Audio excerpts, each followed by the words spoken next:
الله أكبر. الحمد لله رب العالمين الرحمن الرحيم مالك يوم الدين إياك نعبد وإياك نستعين اهدنا الصراط المستقيم صراط الذين أنعمت عليهم غير المغضوب عليهم ولا الضالين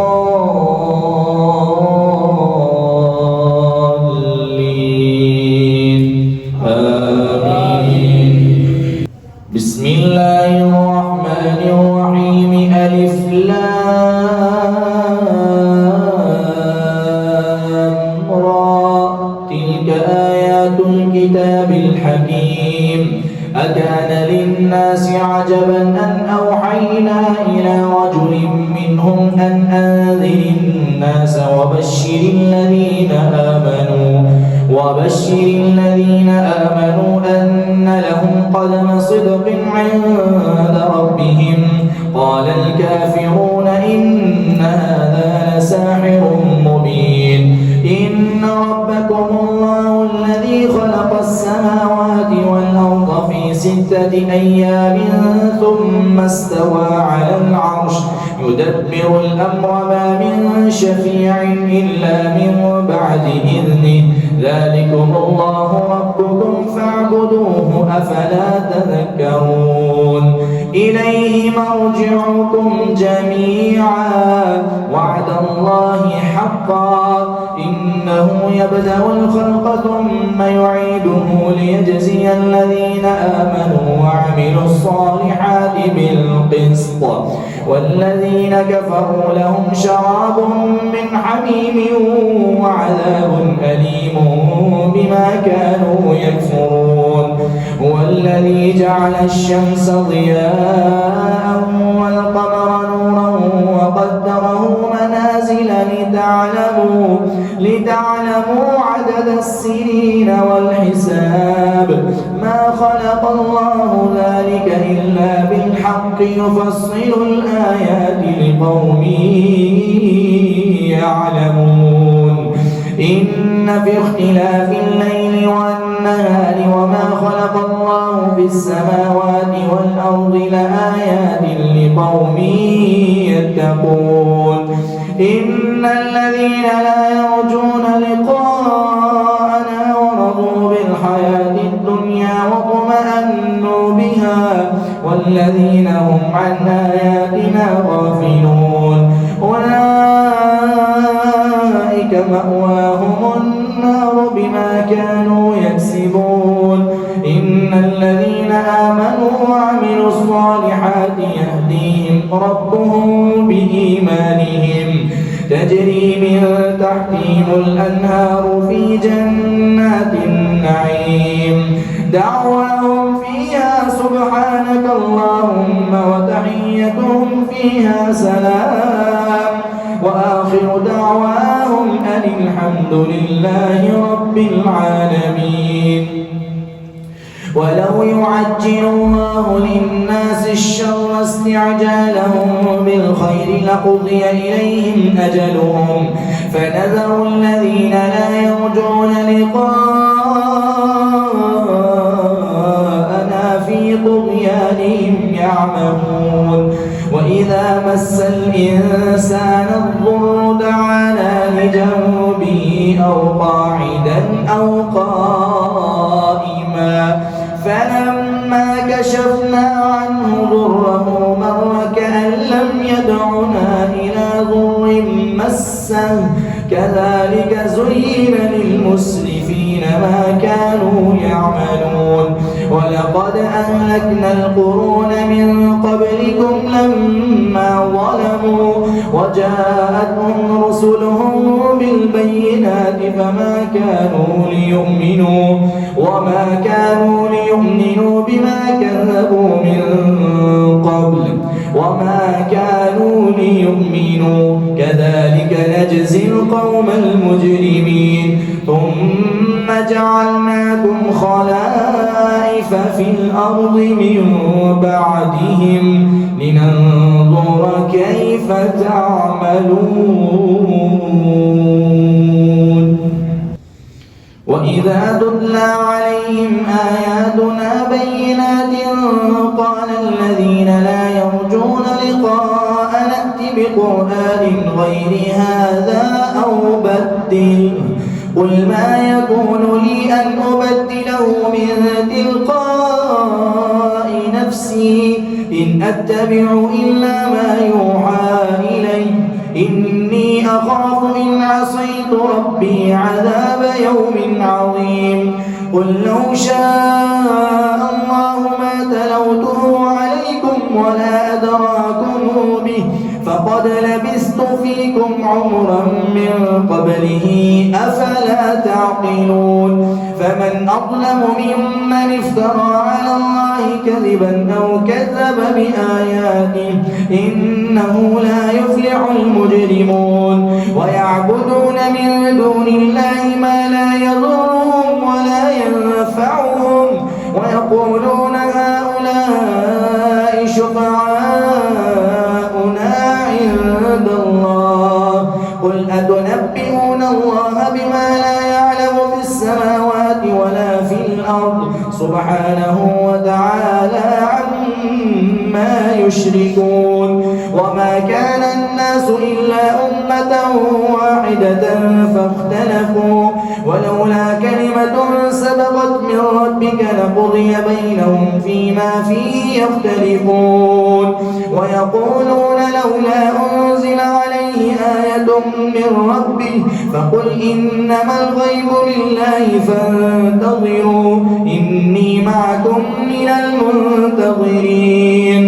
ويقولون لولا أنزل عليه آية من ربه فقل إنما الغيب لله فانتظروا إني معكم من المنتظرين وإذا أذقنا الناس رحمة من بعد ضراء مستهم إذا لهم مكر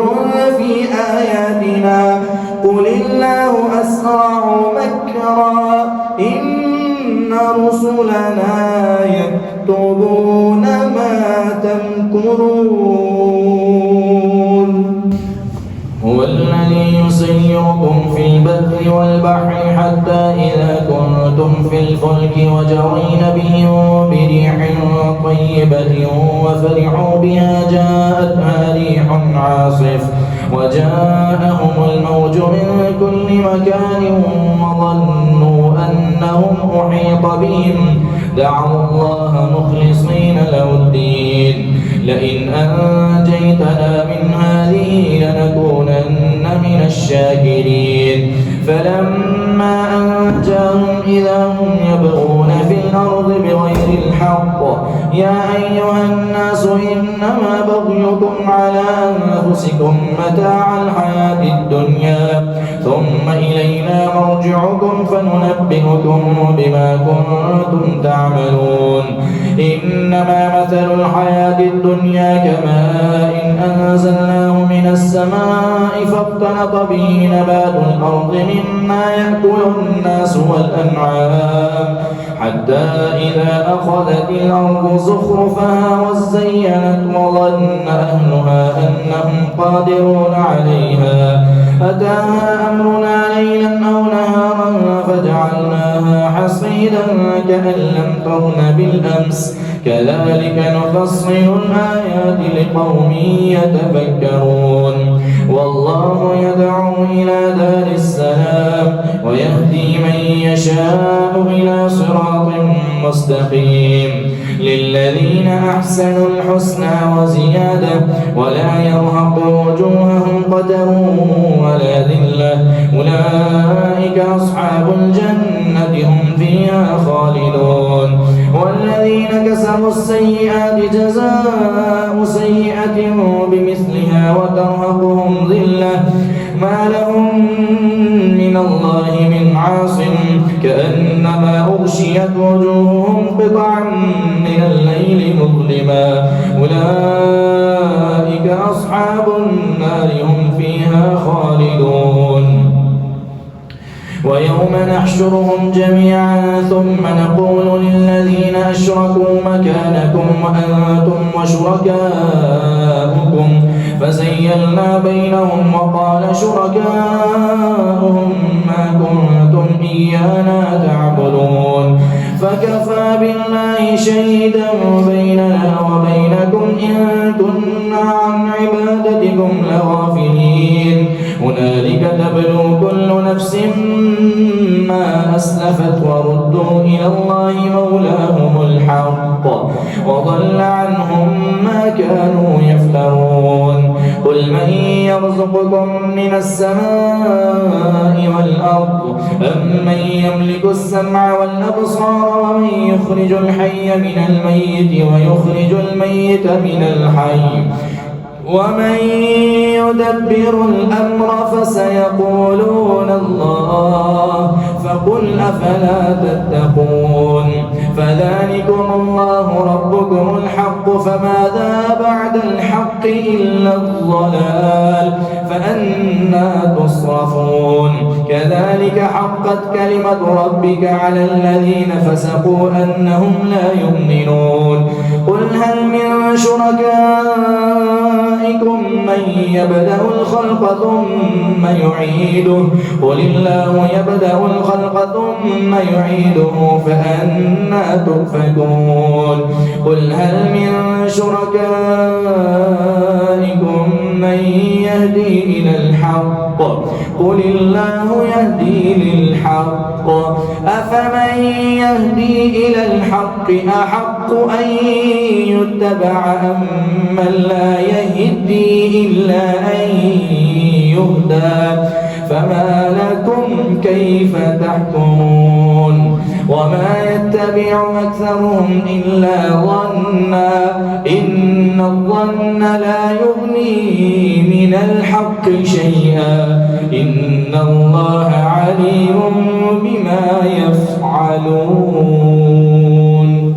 وما كان هذا القرآن أن يفترى من دون الله ولكن تصديق الذي بين يديه وتفصيل الكتاب لا ريب فيه من رب العالمين أم يقولون افتراه قل فأتوا بسورة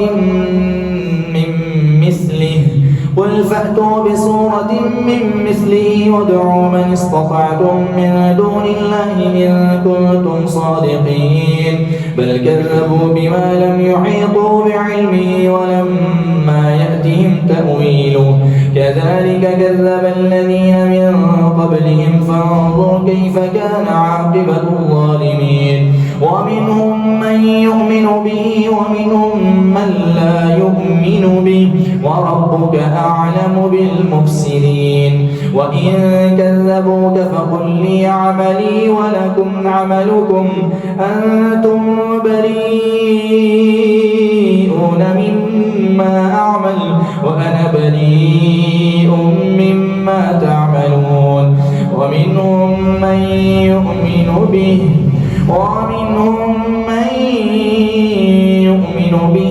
ومنهم من لا يؤمن به وربك أعلم بالمفسدين وإن كذبوك فقل لي عملي ولكم عملكم أنتم بريئون مما أعمل وأنا بريء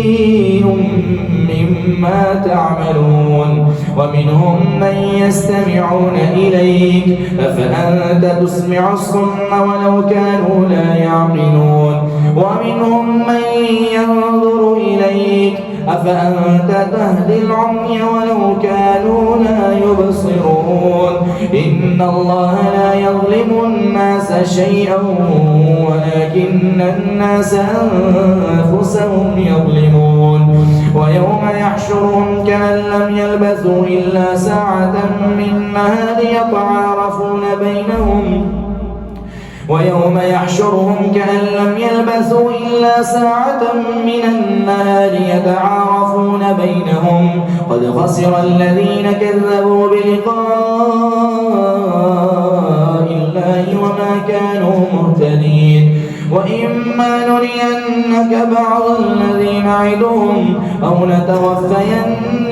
إنك فإلينا مرجعهم ثم الله شهيد على ما يفعلون ولكل أمة رسول فإذا جاء رسولهم قضي بينهم بالقسط وهم لا يظلمون ويقولون متى هذا الوعد إن كنتم صادقين قل لا أملك لنفسي ضرا ولا نفعا إلا ما شاء الله لكل أمة أجل إذا جاء أجلهم فلا يستأخرون ساعة ولا يستقدمون قل أرأيتم إن أتاكم عذابه بياتا أو نهارا ماذا يستعجل منه المجرمون ثم إذا ما وقع آمنتم به الآن وقد كنتم به تستعجلون ثم قيل للذين ظلموا ذوقوا عذاب الخلد هل تجزون إلا بما كنتم تكسبون ويستنبئونك أحق هو قل إي وربي إنه لحق وما أنتم بمعجزين ولو أن لكل نفس ظلمت ما في الأرض لافتدت به وأسروا الندامة لما رأوا العذاب وقضي بينهم بالقسط وهم لا يظلمون ألا إن لله ما في السماوات والأرض ألا إن لله ما في السماوات والأرض ألا إن وعد الله حق ولكن أكثرهم لا يعلمون هو يحيي ويميت وإليه ترجعون يا أيها الناس قد جاءتكم موعظة من ربكم وشفاء لما في الصدور وهدى ورحمة للمؤمنين قل بفضل الله وبرحمته فبذلك فليفرحوا هو خير مما يجمعون قل أرأيتم ما أنزل الله لكم من رزق فجعلتم منه حراما وحلالا قل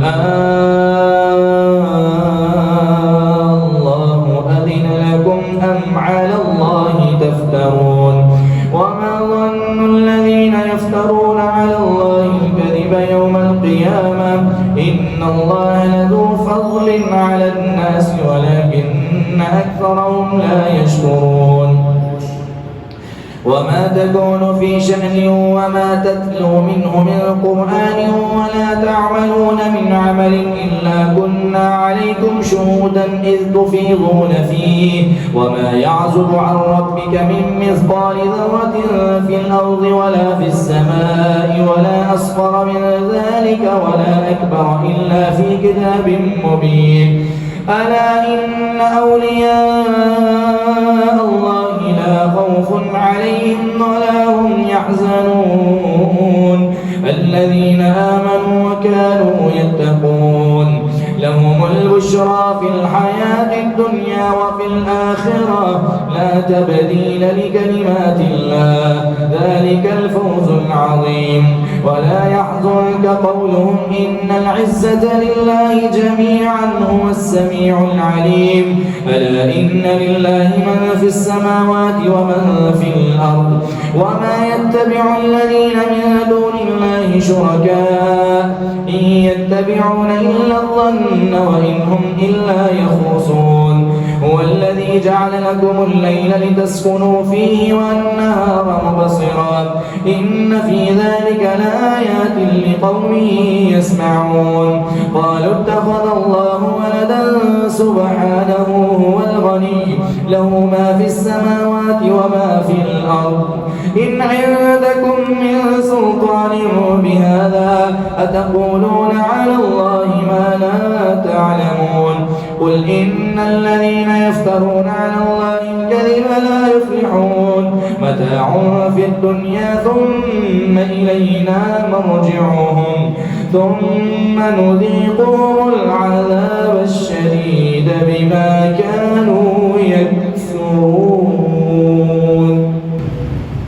واتل عليهم نبأ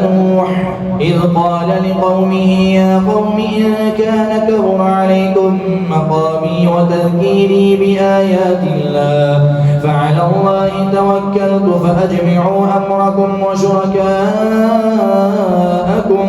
ثم لا يكن أمركم عليكم غمة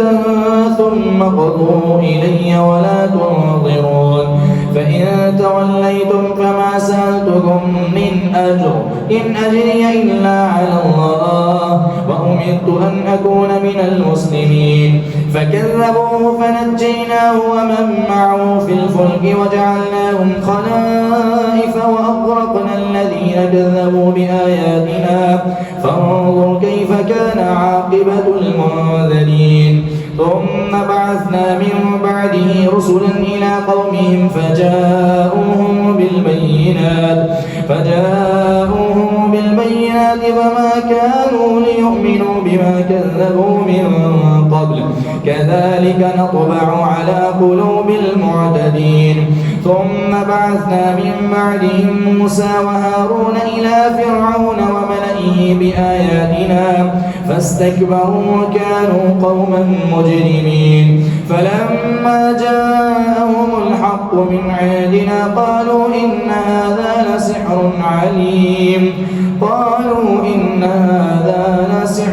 مبين قال موسى أتقولون للحق لما جاءكم أسحر هذا ولا يفلح الساحرون قالوا أجئتنا لتلفتنا عما وجدنا عليه آباءنا وتكون لكما الكبرياء في الأرض وما نحن لكما بمؤمنين وقال فرعون ائتوني بكل ساحر عليم فلما جاء السحرة قال لهم موسى ألقوا ما أنتم ملقون فلما ألقوا قال موسى ما جئتم به السحر إن الله سيبطله إن الله لا يصلح عمل المفسدين ويحق الله الحق بكلماته ولو كره المجرمون فما آمن لموسى إلا ذرية من قومه على خوف من فرعون وملئهم أن يفتنهم وإن فرعون لعال في الأرض وإنه لمن المسرفين وقال موسى يا قوم إن كنتم آمنتم بالله فعليه توكلوا إن كنتم مسلمين فقالوا على الله توكلنا ربنا لا تجعلنا فتنة للقوم الظالمين ونجنا برحمتك من القوم الكافرين وأوحينا إلى موسى وأخيه أن تبوأ لقومكما بمصر بيوتا وجعلوا بيوتكم قبلة وأقيموا الصلاة وبشر المؤمنين وقال موسى ربنا إنك آتيت فرعون وملأه زينة وأموالا في الحياة الدنيا ربنا ليضلوا عن سبيلك ربنا اطمس على أموالهم واشدد على قلوبهم فلا يؤمنوا حتى يروا العذاب الأليم قال قد أجيبت دعوتكما فاستقيما ولا تتبعان سبيل الذين لا يعلمون وجاوزنا ببني إسرائيل البحر فأتبعهم فرعون وجنوده بغيا وعدوا حتى إذا أدركه الغرق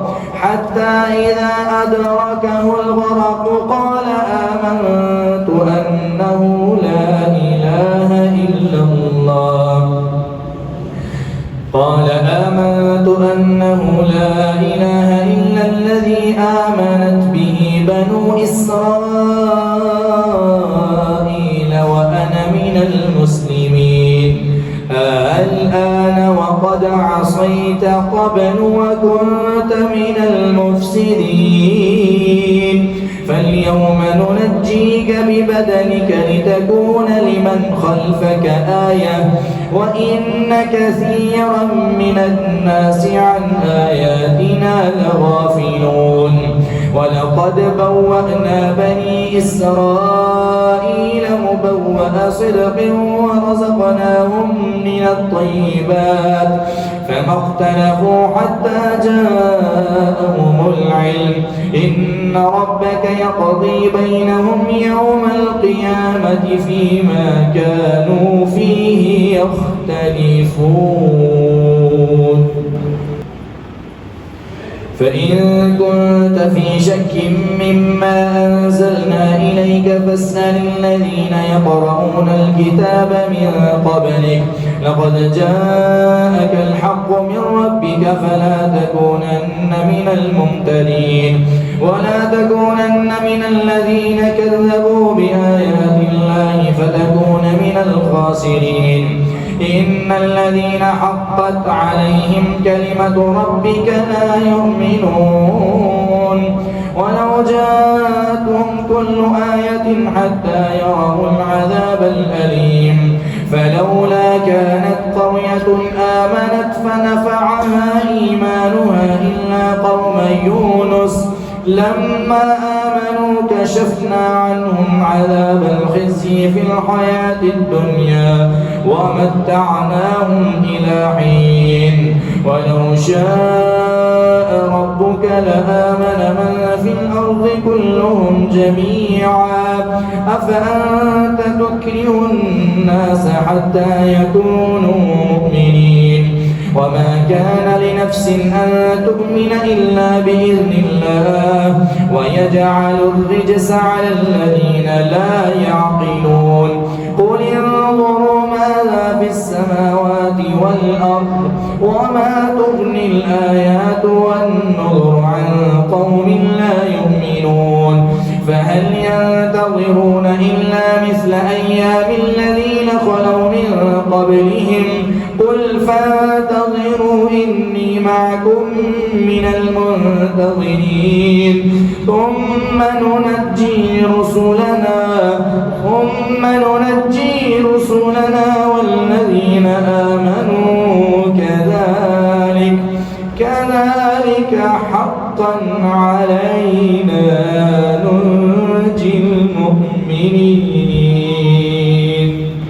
قل يا أيها الناس إن كنتم في شك من ديني فلا أعبد الذين تعبدون من دون الله ولكن أعبد الله الذي يتوفاكم وأمرت أن أكون من المؤمنين وأن أقم وجهك للدين حنيفا ولا تكونن من المشركين ولا تدع من دون الله ما لا ينفعك ولا يضرك فإن فعلت فإنك إذا من الظالمين وإن يمسسك الله بضر فلا كاشف له إلا هو وإن يردك بخير فلا راد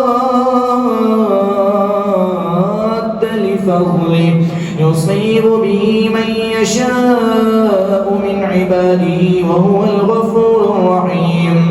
قل يا أيها الناس قد جاءكم الحق من ربكم فآمنوا خيرا لكم قل يا أيها الناس قد جاءكم الرسول بالحق من ربكم فمن اهتدى فإنما يهتدي لنفسه ومن ضل فإنما يضل عليها وما أنا عليكم بوكيل واتبع ما يوحى إليك واصبر حتى يحكم الله وهو خير الحاكمين بسم الله الرحمن الرحيم ألف لام را كتاب أحكمت آياته ثم فصلت من لدن حكيم خبير ألا تعبدوا إلا الله إنني لكم منه نذير وبشير وأن استغفروا ربكم ثم توبوا إليه يمتعكم متاعا حسنا إلى أجل مسمى ويؤتي كل ذي فضل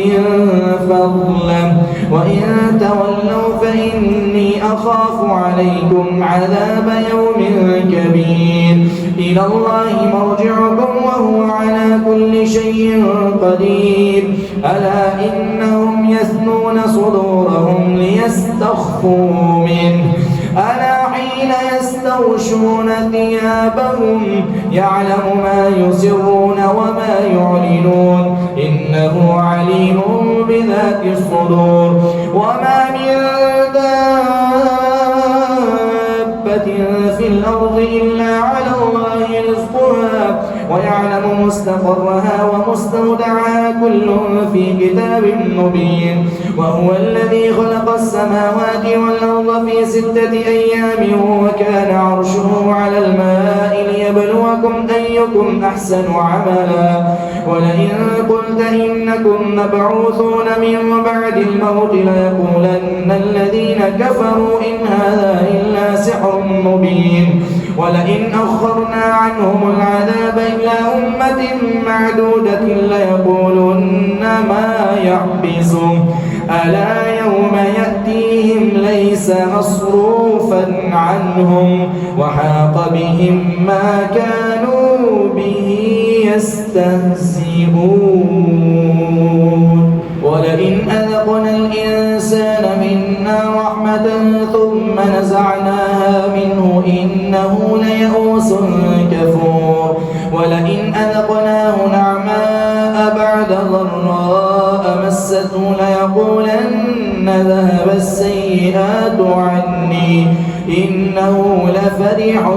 فخور إلا الذين صبروا وعملوا الصالحات أولئك لهم مغفرة وأجر كبير فلعلك تارك بعض ما يوحى إليك وضائق به صدرك أن يقولوا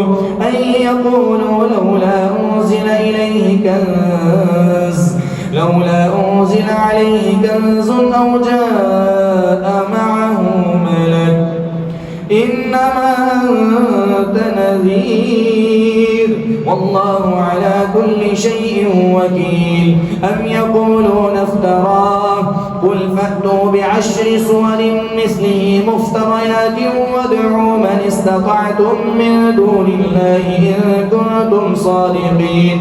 فإن لم يستجيبوا لكم فاعلموا أنما أنزل بعلم الله وأن لا إله إلا هو فهل أنتم مسلمون من كان يريد الحياة الدنيا وزينتها نوفي إليهم أعمالهم فيها وهم فيها لا يبخسون أولئك